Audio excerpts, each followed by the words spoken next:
सबसे पहले तो अभी जो रोड नालियों का खस्ता हाल है उनको सुधारूंगा। पब्लिक प्रधानमंत्री आवास योजना के लिए पैसा दे दे के थक गई, उस कोर्ट कचहरी जाना नहीं चाहते। छोटी छोटी बातों के लिए लोगों को भटकना पड़ता है। थाने की कोई बात आ गई तो डर जाते हैं। पहले तो हमारे वार्ड में ये हुआ करता था, कुछ रसूख वाले लोग लोगों को डराने के लिए किसी न किसी झूठे मामले में फंसा दिया करते थे। 5 साल में धमतरी का नक्शा ऐसा बदल दिया जाएगा कि जो लोग रोना रोते थे कि धमतरी में विकास की धारा कहाँ पर रुक जाती है, क्यों रुक जाती है, उनको अब पता चलेगा कि धारा कभी रुकती नहीं है। धारा के बहाव के लिए एक अच्छा नेतृत्व।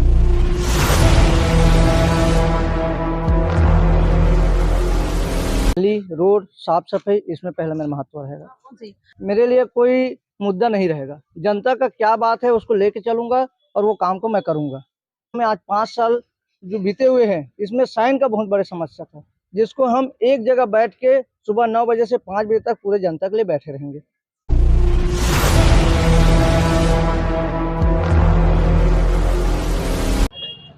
नमस्कार धमतरी, मैं हूँ सौम्या। वार्ड 2025 में क्या है नवा गांव का हाल? तल्लीन का मुकाबला संजू से, कितने कारगर, पंजा या फिर कमल के निशान या फिर जमीनी मुद्दों का है जोर? आइए देखते हैं।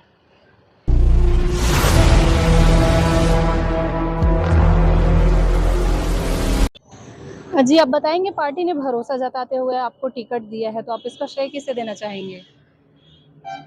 हमारी पार्टी में श्रेय की राजनीति नहीं होती है। जितने लोग दावेदार होते हैं सब काबिल होते हैं, काबिल लोग ही दावेदारी करते हैं, लेकिन उनमें से एक ऐसे व्यक्ति को दिया जाता है जिनके माध्यम से जीत सुनिश्चित की जा सके, और बाकी जो दावेदार रहते हैं वो बिल्कुल उनका साथ जीत के आखिरी समय तक देते हैं। ये हमारी पार्टी की रीति नीति है, विचारधारा है। अगर आप चुनाव जीत जाते हैं तो अपने वार्ड के लिए सबसे पहला कार्य क्या करने वाले हैं? सबसे पहले तो अभी जो रोड नालियों का खस्ता हाल है उनको सुधारूंगा। पहली बार हमने सोचा है, हमारे महापौर के प्रत्याशी आदरणीय रामू रोहरा जी बड़े विशेष विजन को लेकर वो धमतरी में आए हैं। धमतरी के विकास को लेकर उनके अंदर एक जबरदस्त जज्बा है। उस जज्बे के तहत मैं कह सकता हूं कि एक ऐसा सर्वे होने वाला है धमतरी में जो आज तक भारत के किसी नगर निगम में नहीं हुआ होगा। उस सर्वे से पता चलेगा कि आखिर में ये ड्रेनेज सिस्टम की जो समस्या है, पानी की निकासी की जो समस्या है, वो क्यों है। इस समस्याओं को दूर किया जाएगा। रोड नाली बनाने से पहले अब सुनिश्चित किया जाएगा कि कम से कम 10 साल, 15 साल, 20 साल रोड नाली चल सके। हर बार 2-3 साल में रोड नाली बनाकर कमीशन खोरी, बंदरबाट करने के बिल्कुल खिलाफ है आदरणीय रामू रोहरा जी, और मैं उनका उसी तरह भरसक साथ दूंगा। जी, चुनाव जीतने के लिए जो है क्या रणनीतियां रहने वाली है आपकी? रणनीति, चुनाव जीतने के लिए कोई रणनीति नहीं है। पब्लिक जो है जानती है, पब्लिक परेशान है। पब्लिक प्रधानमंत्री आवास योजना के लिए पैसा दे दे के थक गई। उसके बाद उसका जो किस्त आता है, उस किस्त को जिसने मकान बनाया, और आपको बता दूं कि वो भी अभी प्रत्याशी है, उसने पैसे का झोलम झाल किया, उससे लोग परेशान है। ऐसी परेशानी मेरे कार्यकाल में नहीं आएगी, ये मैं दावा करता हूं। पैसे का लेन देन, गरीबों को का दिल को कचोटना, उनको चूसना, उनको ग्राहक समझना, वो भगवान है। हम सेवा के लिए आए हैं, स्वेच्छा से आए हैं, सेवा करेंगे, न कि उनको परेशान करेंगे आर्थिक रूप से। जी, कौन कौन से मुद्दों को लेकर आप जनता के बीच जाएंगे वोट मांगने के लिए? सबसे पहला मुद्दा यह है कि ऐसे पार्षद जो है ना, पार्षद एक सेवक होता है।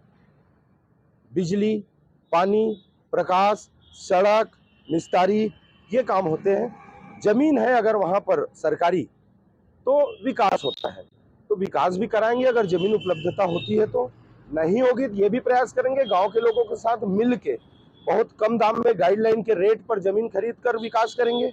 ऐसा प्रयास करेंगे, हमारा प्रयास रहेगा पब्लिक के साथ मिलकर। लेकिन लोगों की सबसे बड़ी समस्या है, लोग कोर्ट कचहरी जाना नहीं चाहते। छोटी छोटी बातों के लिए लोगों को भटकना पड़ता है। थाने की कोई बात आ गई तो डर जाते हैं। पहले तो हमारे वार्ड में ये हुआ करता था, कुछ रसूख वाले लोग लोगों को डराने के लिए किसी न किसी झूठे मामले में फंसा दिया करते थे। वैसा अब नहीं होगा। जो फंसाएगा और पता चला कि झूठा फंसाया है, तो उसको भी हम संविधान के तहत अच्छे से उसकी खबर लेंगे और उसको छोड़ेंगे नहीं। अब कोई भी गरीब को बेवजह नहीं फंसाया जाएगा। जेल थाना का रास्ता नहीं दिखाया जाएगा, उनकी जमीन नहीं छीनी जाएगी, उनको डराया धमकाया नहीं जाएगा। और मैं तो लोगों को बोलते आ रहा हूं कि प्रधानमंत्री आवास योजना जैसी योजना अधारी नवागांव वार्ड में जितनी अच्छी फलीभूत हुई है, केंद्र सरकार की योजना, मोदी सरकार की योजना, वो मतलब किसी भी वर्ग को देखकर नहीं, हर कोई को बराबर बांट के दिया गया। लेकिन एक बहुत बड़ी त्रुटि की गई कि लालच में आकर किसी तरह का छलावा करके उन लोगों का प्रधानमंत्री आवास बनाया गया जो लोग कुछ पैसा दे सके। जो नहीं दे सके आप जाके देखिए, मैं आपको चैलेंज करता हूं, 10 ऐसे मकान दिखेंगे, आपको लगेगा कि प्रधानमंत्री आवास योजना इस देश में चल रहा है कि नहीं चल रहा है। छप्पर फूटे हुए हैं, मयार गिरा हुआ है, घर भसक रहा है, कभी भी कुछ भी हो सकता है। ऐसी स्थितियां हैं। इन गरीबों की जो बद्दुआ लेगा वो उसको ऊपर वाला भी बख्शेगा नहीं, मैं ये कह सकता हूँ। जी, पार्टी के सभी लोग जो है चुनाव जिताने के लिए आपका सपोर्ट करें, इसके लिए आप क्या प्रयास करेंगे? पार्टी के लोगों ने ही टिकट दिया है तो सपोर्ट है, तब तो टिकट मिला है। और मेरे नवागांव वार्ड में ऊपर से लेकर नीचे तक सभी लोगों ने, जो पुराने बड़े बुजुर्ग थे, जैसे हमारे संचालक महोदया हैं रेशमा जी, शरद जी, दमन लाल सिन्हा, है ना, दयाशंकर श्रीवास्तव, गौतम साहू, ऐसे बहुत सारे लोग हैं। मैं नाम गिनाऊं ना तो 1000 नाम है। इन लोगों के कहने पर ही मुझे टिकट मिली है। मतलब ये कहूं कि इन्होंने ही ये तय किया कि तल्लीन ही अभी सही कैंडिडेट हो सकता है। उनको विश्वास है और मेरे को लगता है मैं 5 साल उनके विश्वास पर खरा उतरूंगा। जी, महतारी वंदन योजना जो भाजपा सरकार की योजना है, इसका कितना लाभ मिलने वाला है इस चुनाव में, आपको क्या लगता है? 100% लाभ मिलने वाला है और मैं बोलूँगा उससे ज़्यादा लाभ मिलने वाला है, क्योंकि महतारी वंदन योजना जिन महिलाओं का है, अब जो बेटियां शादी होकर जाएंगी उनका भी आज नहीं तो कल महतारी वंदन योजना से उनका भी जुड़ाव होगा। तो ये इसका लाभ तो 100% मिलेगा, क्योंकि माताओं को जो पाई पाई के लिए मोहताज रहती थी, घर चलाने में मुश्किलात का सामना उनको करना पड़ता था, आज उनके पास एक बजट अलग से पड़ा होता है। साल भर का अगर 12,000 माने तो बड़े से बड़ा काम वो अपना निराकृत कर सकते हैं। ऐसी योजना है और आगे भी जितनी अच्छी योजना है, जो मूलभूत योजनाएं हैं, उन योजनाओं को घर घर तक पहुंचाएंगे, लोगों को लाभ दिलाएंगे। मैं वायदा करता हूं कि 5 साल में धमतरी का नक्शा ऐसा बदल दिया जाएगा कि जो लोग रोना रोते थे कि धमतरी में विकास की धारा कहां पर रुक जाती है, क्यों रुक जाती है, उनको अब पता चलेगा कि धारा कभी रुकती नहीं है। धारा के बहाव के लिए एक अच्छा नेतृत्व चाहिए, रामू रोहरा जैसा नेतृत्व चाहिए, और उनके साथ हमारे जैसे 40 अगर पार्षद जुड़ गए तो देखिएगा कि इसका नक्शा बदल जाएगा। धमतरी नगर निगम को देश भर क्या विदेश के लोग भी देखने आएंगे कि वास्तव में कोई नगर निगम इतना स्वच्छ, सुंदर, प्रकाशमान, विकसित हो सकता है। जी, इससे पहले अभी निगम में कांग्रेस की सत्ता रही है, तो उनके कार्यकाल को किस रूप में देखते हैं आप? उनका कार्यकाल कहाँ था, वो तो ऐसा था कि गाड़ी मेरी थी और एक ड्राइवर धोखे से उसको चला रहा था, है ना। फिर गाड़ी हमको सौंपी जा रही है क्योंकि गाड़ी हमारी है। गाड़ी हमारी इन द सेंस कि कैसे विकास करना है, जनता की इच्छा क्या है उसको समझना है। ये 135-40 साल से सिर्फ और सिर्फ भाजपा ने समझा है और भाजपा को ही फिर मौका मिल रहा है और बड़ा ऐतिहासिक मौका मिल रहा है। कांग्रेस के उस समय के आदरणीय विजय देवांगन जी वास्तव में पार्षद थे और अध्यक्ष बन गए थे। पार्षद जैसा ही उन्होंने पूरे नगर निगम को चलाया, जिसके कारण उनको मुंह की खानी पड़ी।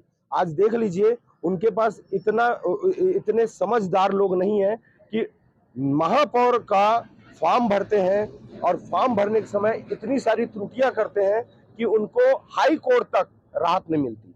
समझ लीजिए कि वहां पर कितनी निरंकुशता है उनके अपने बॉडी में, अपनी पार्टी में, अपने संगठन में। तो वो कहां से नगर निगम अच्छा चलाए। अभी देख लीजिए नालियों का हाल, मच्छर भिनभिना रही हैं, मक्खियां भिनभिना रही हैं, रोड बुरी तरह खस्ता हाल पड़े हुए हैं। लोग एकदम शिद्दत के साथ भाजपा का इंतजार कर रहे हैं कब भाजपा आए और धमतरी की तस्वीर बदले। जी, अगर आप ये चुनाव जीत जाते हैं तो बतौर वार्ड पार्षद विकास के लिए क्या प्राथमिकता रहने वाली है आपकी? वही जो पूरे 40 वार्ड के लिए रहेगा। मूलभूत सुविधाएं पहले ही मैं बोला, नाली, सड़क, बिजली, पानी, इसके साथ जिनका राशन कार्ड नहीं बना है उनको बनवाया जाएगा। जिनको गरीबी के कारण या जानकारी के अभाव में, अनभिज्ञता के चलते पट्टा नहीं मिल पाया, उनको पट्टा दिलाया जाएगा। प्रधानमंत्री आवास योजना बनवाया जाएगा, नाली सड़क दुरुस्त कराया जाएगा, बिजली लगातार प्रकाशमान हो, लोगों को अंधेरे में न रहना पड़े, इसका प्रयास किया जाएगा। और नई योजनाएं जो आ रही हैं उनसे अंतिम व्यक्ति को लाभ दिलाया जाएगा, ताकि कोई भी व्यक्ति किसी भी योजना से वंचित न रहे। और मैंने अभी घोषणा भी किया है कि जब तक मेरे वार्ड के अंतिम गरीब व्यक्ति का प्रधानमंत्री आवास योजना नहीं बनता, तब तक मैं इस योजना का लाभ नहीं लूंगा। कहने का तात्पर्य है, इस योजना का लाभ मैं तभी लूंगा जब पूरे का बन जा रहेगा। अंतिम व्यक्ति मैं रहूंगा जो इस योजना का लाभ लूंगा। इस बार चुनाव में जो है कांग्रेस की ओर से महापौर के लिए कोई चेहरा नहीं है, तो इसका कितना असर पड़ सकता है इस चुनाव में? चुनाव तो हम लड़ ही रहे हैं। हमारे आदरणीय महापौर के प्रत्याशी रामू जी लगातार 40 वार्डों का भ्रमण कर रहे हैं। वो तो चुनाव को चुनाव के नजरिए से देख रहे हैं। उनको लगता है कि लोगों के बीच जाकर ही, वोट पाकर ही जो चुनाव जीता जाएगा उसका आनंद अलग रहेगा। अब प्रत्याशी वो लोग तय नहीं कर पा रहे हैं, उन कांग्रेस संगठन का अपना व्यक्तिगत वो निर्णय है, लेकिन हमारे सामने जो निर्दलीय, हम उसको हल्के में नहीं ले रहे हैं। हम भिड़े हुए हैं, हमारे महापौर जी भिड़े हुए हैं, हमारे पूरा संगठन भिड़ा हुआ है। लगातार आप देख रही होंगी हर वार्डों में रैलियां चल रही हैं, बाजे गाजे के साथ स्वागत हो रहा है। रामू जी कहीं पर भी ये समझ के नहीं चल रहे हैं कि वो निर्विरोध जीत गए। वो ये मान रहे हैं कि जब तक जनता ऐतिहासिक जीत नहीं दिलाएगी, उनको विकास करने में वो आनंद नहीं आ पाएगा।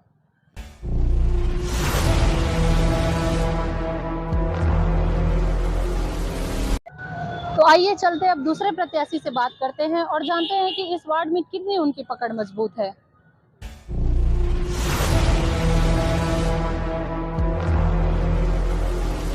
अगर आप वार्ड पार्षद चुने जाते हैं तो सबसे पहले आपका कार्य क्या रहेगा वार्ड के लिए? अगर मैं वार्ड पार्षद चुने जाता हूँ, सबसे पहले नाली, रोड, साफ सफाई, इसमें पहला मेरा महत्व रहेगा। जी, पार्टी ने भरोसा जताते हुए आपको टिकट दी है, तो इसका श्रेय आप किसे देना चाहते हैं? इसका श्रेय मैं पार्टी को दूंगा, मेरे वार्ड वासी लोग को दूंगा। जी, पूरी पार्टी जो है एकजुट होकर आपको जिताने के लिए प्रयास करे, इसके लिए आप क्या प्रयास करेंगे? क्योंकि और भी लोगों ने तो दावेदारी पेश की होगी ना, तो उनको आप कैसे मनाएंगे? इसमें जनता मनाएंगे, हमारे में क्या हिम्मत है मनाने का। बाकी जनता के ऊपर है, जनता जो उचित का समझे। जी, कौन-कौन से मुद्दों को लेकर जाएंगे जनता के बीच वोट मांगने के लिए? मैं मुद्दा लेके नहीं जाऊंगा, जनता क्या बोल रहा है उसको मैं लेके करूंगा। मेरे लिए कोई मुद्दा नहीं रहेगा, जनता का क्या बात है उसको लेके चलूंगा और वो काम को मैं करूंगा। जी, मैं वादा कुछ नहीं करूंगा, सिर्फ काम करूंगा। भाजपा सरकार की जो योजना है अभी महतारी वंदन योजना, उसका क्या असर पड़ने वाला है इस चुनाव में? कोई असर नहीं पड़ेगा, महतारी योजना दे रहे हैं और बिजली बिल में ले रहे हैं, और कोई योजना नहीं है उसका। निगम में अभी आपका शासन था, कांग्रेस की सत्ता थी, तो क्या-क्या उनके कार्य में खामियां रही होंगी या कुछ अच्छे कार्य किए होंगे आपके हिसाब से? हमारे वार्ड में बहुत सारे अच्छे काम किए हैं, 2-2 भवन बने हैं, पानी का टैंकर बना है, रोड बहुत अच्छा बना है, बहुत अच्छा का रहा 5 साल। जी, अगर आप वार्ड पार्षद चुने जाते हैं, तो बतौर वार्ड पार्षद विकास के लिए आपकी क्या प्राथमिकताएं रहेंगी? सबसे पहले तो अपन हॉस्पिटल, रोड, नाली, और सबसे बड़ी दिक्कत हमारे नया गांव में आज 5 साल जो बीते हुए हैं, इसमें साइन का बहुत बड़ी समस्या था, जिसको हम एक जगह बैठ के सुबह 9 बजे से 5 बजे तक पूरे जनता के लिए बैठे रहेंगे। जी, लेकिन इस बार जो है कांग्रेस से कोई महापौर प्रत्याशी नहीं है, तो इसका कितना असर पड़ने वाला है इस चुनाव में? नहीं, वार्ड में कोई असर नहीं पड़ना है, वार्ड में पार्षद ही चाहिए, काम कराने वाला होना, निगम तक जाने वाला होना, इसमें पार्टी से कोई वो नहीं रहेगा। लेकिन महापौर के लिए तो ईवीएम में कांग्रेस का निशान ही नहीं है, महापौर प्रत्याशी के लिए तो। नहीं, इससे कुछ नहीं होता, इससे क्या है, भाजपा तो डर के हमारे पार्टी के मुखिया को हटाए हैं।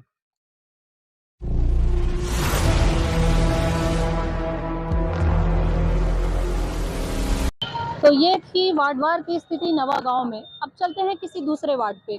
आप बने रहिए जियो न्यूज़ पर।